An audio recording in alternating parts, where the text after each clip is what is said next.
You went to college on an Arnold Palmer scholarship, which to me would have been one of the great honors for, certainly for a Demon Deacon, a Right.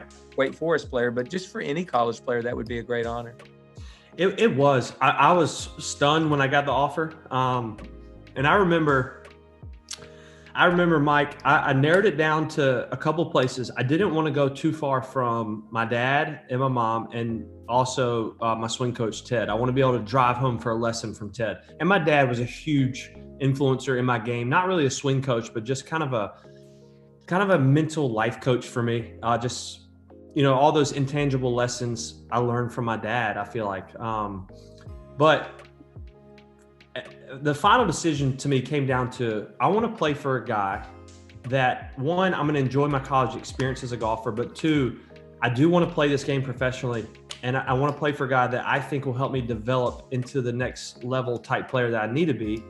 And I knew Jerry had Bill Haas come through there. Kyle Reifers had already had a couple years there.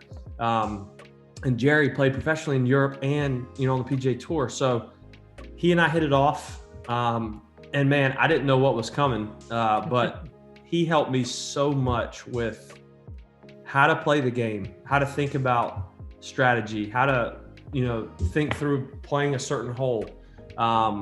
And I learned so much through him. And I tell people this story because I can't think of my golf experience in college without thinking of this. I come in, as you said, the Arnold Palmer scholarship.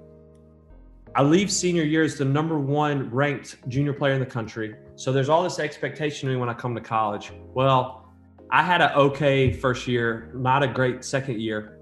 And Christmas break's coming junior year.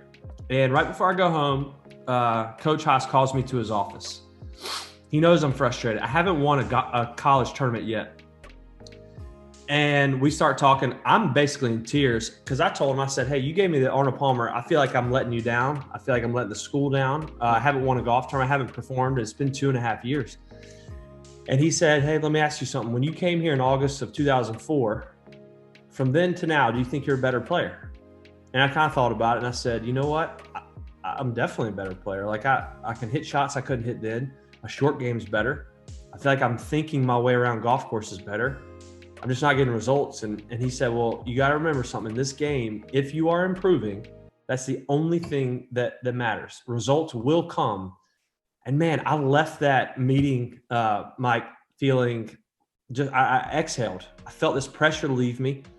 And I come back second semester junior year, and I won my first tournament, Georgia Tech's tournament, the intercollegiate, I think it was called then, at Golf Club of Georgia, and end up winning a couple more times in the ACC championship my senior year. So the impact I realized after the fact that a coach can have, and the words that the 5-minute conversation we had, how that changed my college career.